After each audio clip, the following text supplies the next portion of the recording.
नमस्कार, बॉबी किचन में आपका स्वागत है। आज हम बनाएंगे पनीर के बहुत ही टेस्टी स्टफ्ड पकोड़े जो खाने में बहुत ही यम्मी लगते हैं।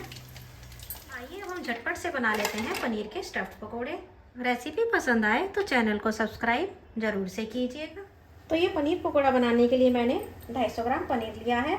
सबसे पहले तो हमें इसके बड़े बड़े पीसीस काट लेने हैं और इसमें से कुछ पनीर को हमें बचा करके रख लेना है। तो हमें इसके पतले पतले पीस काट के निकाल लेने हैं। आप जितना भी बड़ा पनीर पकोड़ा बनाना चाहते हैं उतने बड़े इसके अंदर से पीस निकाल लें। तो ये मैंने इतने पीसेस पनीर के निकाल लिए हैं और इसकी जो साइड की कटिंग आई थी उसमें से मैंने इतने पीस कटिंग के ये बचा लिए हैं। अब हम आगे के प्रोसेस में चलते हैं। सबसे पहले एक पैन के अंदर पानी लेंगे और पानी को हमें गर्म कर लेना है और उसके अंदर हम ये आधा चम्मच नमक डाल देंगे। जब पानी गर्म हो जाए गैस की फ्लेम को बंद कर दें। गैस की फ्लेम को बंद करने के बाद इसके अंदर हमें ये पनीर के टुकड़े डाल देने हैं। कई बार होता है कि जब हम पनीर के पकोड़े बनाते हैं तो पनीर हमारे फट जाते हैं। इस तरह से गर्म पानी में डालेंगे तो पनीर के पकोड़े फटेंगे नहीं और पनीर हमारा बिल्कुल फीका फीका सा भी नहीं लगेगा। तो इसलिए इस तरह से पानी गर्म करके उसके अंदर पनीर के पीसेस डाल देने हैं। उबालना नहीं है, बस हमें इनको गर्म पानी के अंदर 2 से 3 मिनट के लिए पड़े रहने देना है। 2 से 3 मिनट हो चुके हैं। हम इन पनीर के पीसेस को निकाल लेते हैं और इन्हें एक प्लेट के अंदर रख लेते हैं। तो ये मैंने सारे पनीर के टुकड़े प्लेट के अंदर निकाल लिए हैं। अब इतने पनीर रेस्ट कर रहा है, इतने हम चटपटी सी चटनी बना लेते हैं। एक प्याज को काट के डाल के अंदर टमाटर को भी डाल देंगे, हरा धनिया डालेंगे और साथ ही में थोड़े से पुदीने के पत्ते भी डाल देंगे। साथ ही में 3 हरी मिर्च को काट डाल देंगे। आधा बड़ा चम्मच भुना हुआ जीरा डाल देंगे, काला नमक डाल देंगे और ये स्वाद अनुसार नमक डाल देंगे। साथ ही में दही भी डाल देंगे। दही की जगह आप नींबू भी डाल सकते हैं या फिर आमचूर पाउडर भी डाल सकते हैं। चटनी को पीस लेते हैं। देखिए बढ़िया सी चटनी बनके तैयार है, बहुत ही बढ़िया चटनी बनके तैयार हुई है। इधर हम ये पनीर को कद्दूकस कर लेते हैं। सारा पनीर कद्दूकस कर लिया है। आप हाथों से भी मैश कर सकते हैं।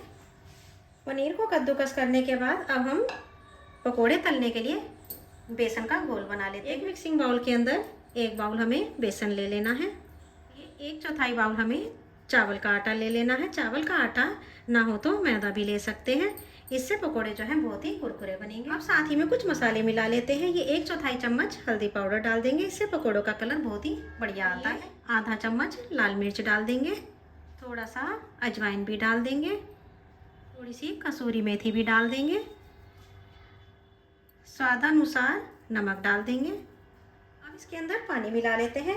तकरीबन जितना हम बेसन लेते हैं उतना ही इसके अंदर पानी लग जाता है, पर हम पानी फिर भी थोड़ा थोड़ा करके डालेंगे क्योंकि अगर एकदम डाल देते हैं तो बेसन में गांठें पड़ जाती हैं जो बाद में निकलनी बहुत मुश्किल हो जाती है। तो इसलिए थोड़ा थोड़ा करके ही पानी डालें। तो बैटर हमारा बनके तैयार है। हमारा पूरा जितना हमने बाउल में पानी लिया था उतना इसके अंदर डल चुका है और बैटर बिल्कुल परफेक्ट भी बनके तैयार हुआ है। देखिए हमें इस तरह की फ्लोइंग कंसिस्टेंसी का चाहिए, बिल्कुल पतला नहीं रखना है, नहीं तो पकोड़े अच्छे नहीं बनेंगे। अब हम जो हमने पनीर की स्टफिंग तैयार करनी है उसको तैयार कर लेते हैं। हमने ये पनीर को कद्दूकस करके रखा है, उसको ले लेते हैं। अब इसके अंदर कुछ मसाले मिला लें। इसके अंदर ये स्वाद अनुसार नमक डालें। ध्यान रहे कि हमने जब पनीर को गर्म पानी में डाला था उसके अंदर भी नमक था। मिर्च डालेंगे, स्पाइसी टेस्ट के अकॉर्डिंग कर सकते हैं। इसके अंदर थोड़ा सा कड़ी पत्ता को भी बारीक बारीक काट के डाल दें, इसका फ्लेवर बहुत ही यम्मी आएगा। सा गरम मसाला भी डाल दें। मैं इसके अंदर हरी मिर्च नहीं डाल रही हूँ। साथ ही में हरा धनिया भी डाल दें। अब सारी चीज़ों को पनीर के साथ अच्छी तरह से मिक्स कर लें। तो इस तरह से हमारी बहुत ही टेस्टी पनीर की स्टफिंग बनके तैयार हो जाती है। यह पकोड़े बहुत ही स्वादिष्ट लगते हैं। अगर एक बार किसी को बना करके खिला दिए तो वह आपसे हर बार इसी को खाने के लिए कहेगा। अब साथ ही में इसके अंदर ये 1 बड़ा चम्मच जो हमने चटनी का तैयार करा है उसको डाल देते हैं। चटनी को भी अच्छी तरह से मिक्स कर लें और अब इस बेसन के बैटर के अंदर हम थोड़े से धनिया पत्ती डाल देते हैं। धनिया पत्ती डालने से पकोड़े देखने में बहुत ही अच्छे लगते हैं और जब आप पकोड़े बनाने जा रहे हो तभी उसके अंदर जब हमें ये 1/4 चम्मच खाने वाला सोडा डाल देना है और इसको अच्छी तरह से मिक्स कर लें। बेकिंग सोडा डालने से पकोड़े हमारे अच्छी तरह से अंदर से पक जाते हैं और फूले फूले भी बनके तैयार होते हैं। तो हमारा बैटर बनके तैयार है। अब हम आगे की तैयारी कर लेते हैं अब हमने ये वापस से पनीर के पीसेस को ले लिया है।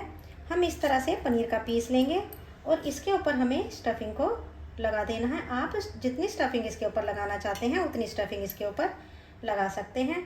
और हाँ, एक बात और, अगर आप पनीर की जगह आलू की स्टफिंग बनाना चाहते हैं तो आप इसी तरह से आलू की स्टफिंग को भी तैयार कर सकते हैं। हम इस तरह से पनीर के पीसेस के ऊपर स्टफिंग को रखें। तो ये मैंने आधे पनीर के पीसेस के ऊपर स्टफिंग को रख के तैयार कर लिया है। अब हमें क्या करना है, हम इस तरह से एक पनीर का टुकड़ा लेंगे और उसको स्टफिंग के ऊपर हमें इस तरह से प्रेस करते हुए चिपका देना है। और जो आसपास जो पनीर निकलता है उसको भी हटा देना है, या फिर आप उसको अंदर सेट कर सकते हैं। बस इसी तरह से सारे पनीर के पीसेस को इस तरह से चिपका दीजिए। मैंने इस तरह से सारे पनीर के पीसेस के ऊपर दूसरा पनीर का पीस रख के स्टफिंग वाले तैयार कर लिए हैं। अब हमें इनको फ्राई करने के लिए गैस की तरफ चलना होगा।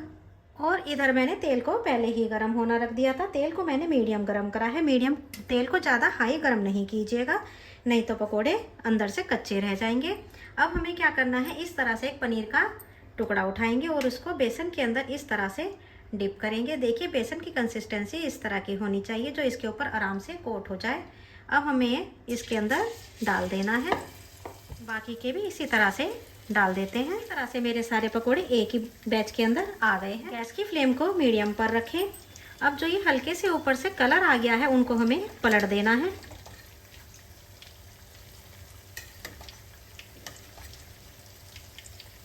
नीचे से ये गोल्डन कलर के हो चुके हैं।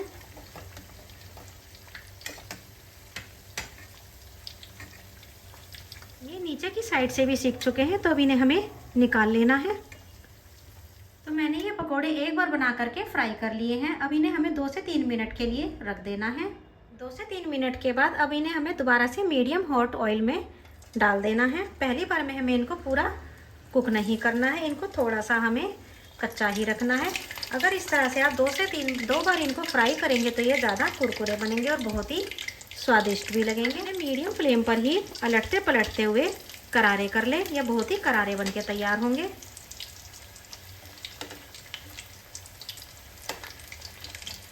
बस इसी तरह से सारे पकोड़ों को अलटते पलटते हुए तैयार कर लेंगे।